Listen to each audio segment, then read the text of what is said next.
Hello learners, आज हम इस क्लास में सेल्फ मैनेजमेंट स्किल्स के under self regulation, goal settings and time management के बारे में पढ़ेंगे। गोल सेटिंग्स। गोल सेटिंग हमारी पर्सनल लाइफ में एक बहुत ही महत्वपूर्ण भूमिका रखता है, जो हमें भविष्य में हम क्या बनना चाहते हैं, कैसी लाइफ चाहते हैं, उसे अचीव करने में मदद करता है। गोल्स। गोल्स अर्थात लक्ष्य। Goals are set of dreams with the deadline to get them. लक्ष्य एक ऐसे सपने होते हैं जिन्हें हमें एक निर्धारित समय के अंदर पूरा करना होता है। गोल सेटिंग्स। अब हम अपने गोल्स कैसे सेट कर सकते हैं? गोल सेटिंग के लिए सबसे इम्पॉर्टेंट चीज़ है पहले अपना लक्ष्य निर्धारित करना, और उस लक्ष्य को पूरा करने के लिए हमें किन किन चीज़ों पर काम करना है उनकी लिस्ट बनाना और उसी के अकॉर्डिंग काम करना गोल सेटिंग कहलाता है। How to set goals. हम अपना गोल कैसे सेट कर सकते हैं? गोल सेट करने के लिए एक क्लियर मेथड है जिसे हम स्मार्ट मेथड कहते हैं। स्मार्ट मेथड हमें हमारा गोल सेट करने में बहुत ही हेल्प करता है। Smart. S for specific, M for measurable, A for achievable, R for realistic and T for time bound. Specific goals. Specific goals ऐसे गोल्स होते हैं जिसमें हमें क्लियरली खुद से कुछ प्रश्न पूछने होते हैं, जैसे मैं क्या काम करना चाहता हूँ, मेरा लक्ष्य क्या है, और मेरे लक्ष्य को पूरा करने में क्या क्या चीज़ें शामिल है, मुझे कहाँ से शुरुआत करनी है और कहाँ पर ख़त्म करना है, मुझे किन किन चीज़ों की आवश्यकता है और मैं यह काम क्यों कर रहा हूँ। For example, not a specific goal, I would learn to speak English, अर्थात मैं इंग्लिश बोलना सीखना चाहता हूँ। Specific goals. स्पेसिफिक गोल्स मतलब जिसमें आपको क्लियरली पता है कि आप 6 मंथ्स में इंग्लिश कोचिंग क्लासेस ज्वाइन करेंगे और 6 मंथ्स के लिए कंटिन्यूसली अपनी स्कूल के बाद, अपना स्कूल ख़त्म होने के बाद 1 घंटे रोज़ इंग्लिश प्रैक्टिस के लिए जाएंगे। तो ये आपका स्पेसिफिक गोल हो सकता है जिसमें आपको क्लियरली पता है कि आपको किन चीज़ों पर काम करना है और आपको कहाँ से शुरुआत करनी है। Measurable goals.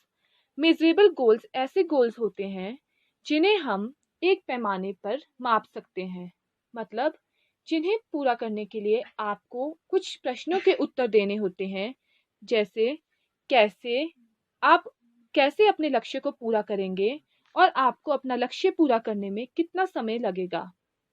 फॉर एग्जाम्पल, यदि कोई इंसान कहता है मुझे अमीर आदमी बनना है, तो ये एक मेजरेबल गोल नहीं है। मेजरेबल गोल का मतलब है आपको क्लियरली सेट करना होगा कि मुझे इस साल के अंत तक अभी मेरे हाथ में जितने रुपीस हैं उससे 5 टाइम्स या 10 टाइम्स ज़्यादा पैसे कमाने हैं, और मुझे पता है कि मुझे वो पैसे कैसे कमाने हैं। ये मेजरेबल गोल्स होते हैं। Achievable goals. अचीवेबल गोल्स ऐसे गोल्स होते हैं जिन्हें हम आसानी से पूरा कर सकते हैं, पर उन्हें पूरा करने के लिए आपको क्या करना होगा। सपोज आपके कुछ बड़े सपने हैं जिन्हें आप आसानी से पूरा कर तो सकते हैं, पर उन्हें पूरा करने के लिए आपको उन पर छोटे छोटे कामों से मेहनत करनी होगी। मतलब आपको अपने बड़े गोल्स को छोटे छोटे गोल्स में डिवाइड करना होगा। फॉर एग्जाम्पल, आप बड़े होकर टीचर बनना चाहते हैं, तो ये एक आपका बड़ा गोल है, पर अपने बड़े गोल को अचीव करने के लिए आप उसे छोटे छोटे गोल्स में कैसे डिवाइड करेंगे। आप अभी अपनी सेकेंडरी क्लासेस, अपने सेकेंडरी स्टडीज़ को कंप्लीट करेंगे, उसके बाद आप ग्रेजुएशन अर्थात कॉलेज ज्वाइन करेंगे, उसके बाद आप बीएड करेंगे, कुछ एंट्रेंस एग्ज़ाम्स देंगे, और आप जहाँ पर भी टीचिंग जॉब में लगना चाहते हैं आप वहाँ पर आसानी से लग पाएंगे। नेक्स्ट है रियलिस्टिक गोल्स। रियलिस्टिक गोल्स का मतलब है जो गोल्स आपको लगे कि आप आसानी से पूरा कर सकते हैं। आपका गोल रियल होना चाहिए, रियलिस्टिक होना चाहिए। मतलब आपका सबकॉन्शियस माइंड कहीं ना कहीं आपको पहले ही बता देगा कि हाँ, आप ये गोल अचीव कर सकते हैं। मान लो आप सोचते हैं कि आपको मैथ्स में 100% मार्क्स लेने हैं, पर आपका पुराना रिकॉर्ड ऐसा है कि आपको पता है कि आप उसमें आसानी से पास भी नहीं हो पा रहे हैं, तो वो एक रियलिस्टिक गोल नहीं होगा। रियलिस्टिक गोल आप उसे तब कह सकते हैं जब आप कहो कि हाँ, मुझे इस बार अपने मैथ्स एग्जाम्स में 70% मार्क्स लेकर आने हैं और उसे पाने के लिए मैं बहुत मेहनत करूंगा।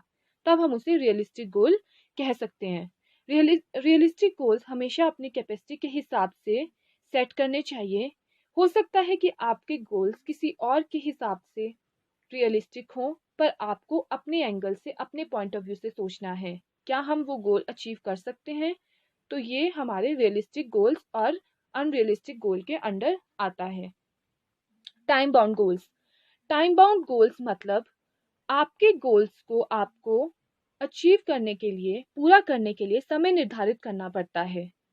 ऐसे गोल्स के साथ आप समय निर्धारित अगर नहीं करेंगे तो आप उसे अचीव नहीं कर पाएंगे। टाइम बाउंड होने की वजह से आप किसी भी काम को पूरा करने के लिए अर्जेंट महसूस करेंगे, और अगर आपने टाइम लिमिट सेट की है तो आपको अंदर से प्रोत्साहन मिलेगा कि मुझे ये काम इस समय तक पूरा करना है। फॉर एग्जाम्पल, आप सोचते हैं कि मुझे 10 kg वेट लूज करना है, तो ये एक आपका टाइम बाउंड गोल नहीं है। टाइम बाउंड गोल आप इसे कब कह सकते हैं, जब आप समय निर्धारित करेंगे कि 6 मंथ्स के अंदर मुझे 10 kg वेट लूज करना है, तो हम उसे टाइम बाउंड गोल कह सकते हैं। Self regulation time management. अपने काम को निर्धारित समय पर करके समय का सदुपयोग करना ही टाइम मैनेजमेंट कहलाता है। हम सभी जानते हैं समय बहुत कीमती है। जैसा कि आप सबने सुना भी होगा, टाइम इज मनी। तो जब आपके पास डेली का प्लान होता है, तब आप अपने दिन पर अधिक नियंत्रण रख पाते हैं और अधिक काम कर पाते हैं। उससे आपको मानसिक संतुष्टि भी मिलती है। फॉर एग्जाम्पल, आपने डिसाइड किया कि आप स्कूल से आने के बाद आते ही अपना होमवर्क कंप्लीट करेंगे और उसके बाद आप शाम को खेल सकेंगे और टीवी देखना चाहेंगे, तो जिसकी वजह से टाइम मैनेजमेंट होने की वजह से आप अपने सारे काम समय पर ख़त्म कर लेते हैं। मैं आपको टाइम मैनेजमेंट और नॉन टाइम मैनेजमेंट पर एक दो एग्जांपल्स देती हूँ। टाइम मैनेजमेंट जैसे सपोज समीरा एक बहुत ही पंक्चुअल लड़की है। वो अपने स्कूल का काम समय पर ख़त्म करती है और समय पर ख़त्म करने के बाद वो अपने स्पोर्ट्स पर भी अच्छे से फोकस कर पाती है। और दूसरी तरफ निशा एक ऐसी लड़की है जो यूजुअली अपने काम पर बहुत देरी से पहुंचती है और अपने असाइनमेंट्स और अपने होमवर्क को भी समय पर कभी भी नहीं कर पाती, जिसकी वजह से उसका उसकी सारी की सारी एक्टिविटीज़, जो भी इम्पोर्टेंट एक्टिविटीज़ है, वो उन पर ध्यान नहीं दे पाती और समय पर नहीं कर पाती है।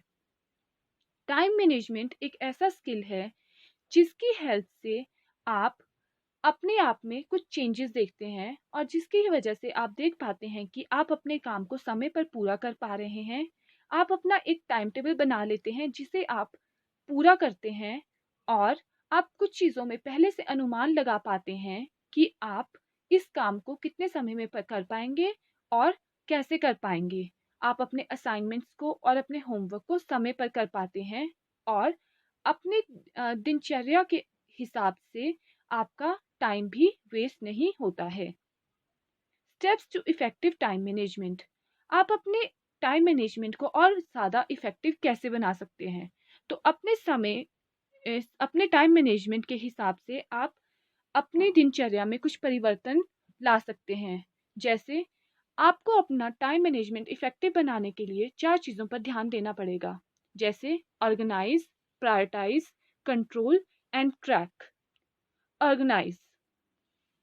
ऑर्गेनाइज में आता है अपनी चीज़ों को व्यवस्थित ढंग से रखना। मतलब हम डेली के डेली अपनी एक्टिविटीज़ को प्लान करते हैं और एक टाइम टेबल बना लेते हैं जिसे हम फॉलो करते हैं। हमें आज ये काम करना है तो वो काम आज हमें करना ही करना है। हम जहाँ पर काम कर रहे हैं, जहाँ पर हम पढ़ रहे हैं, जैसे हमारा स्टडी टेबल है या डेस्क है, हम जहाँ पर भी काम कर रहे हैं, हमें अपने टेबल को अच्छे से रखना है, ऑर्गेनाइज वे में रखना है। जो चीज़ हमने जहाँ से उठाई है हमें वो वापस वहीं पर रखनी है। इससे क्या होगा? इससे हमारे समय की बचत होगी। ऑर्गेनाइज, हम उस तरीके से ऑर्गेनाइज रहेंगे। प्रायोरिटाइज। प्रायोरिटाइज का मतलब होता है अहमियत देना। मतलब आप एक लिस्ट बना लेते हैं उस लिस्ट में आप लिखते हैं कि आपके लिए क्या क्या काम करने बहुत इम्पॉर्टेंट हैं, और आपको पता चलेगा कि आपके लिए कौन से काम इम्पॉर्टेंट है, और आपके लिए जो काम ज़्यादा अहमियत रखता है उस काम को आप पहले करेंगे, और जो काम आपके लिए लीस्ट इम्पॉर्टेंट है उन्हें आप बाद में करेंगे। उससे क्या होगा, उससे आपको पता चलेगा कि आपको कौन सा काम समय पर पूरा करना है और कौन सा काम करना ज़्यादा इम्पॉर्टेंट है। कंट्रोल। कंट्रोल से क्या होगा, कंट्रोल से हम अपनी एक्टिविटीज़ पर और अपने समय पर नियंत्रण रख पाएंगे, और जिससे क्या होगा, हम अपने टाइम को वेस्ट नहीं करेंगे।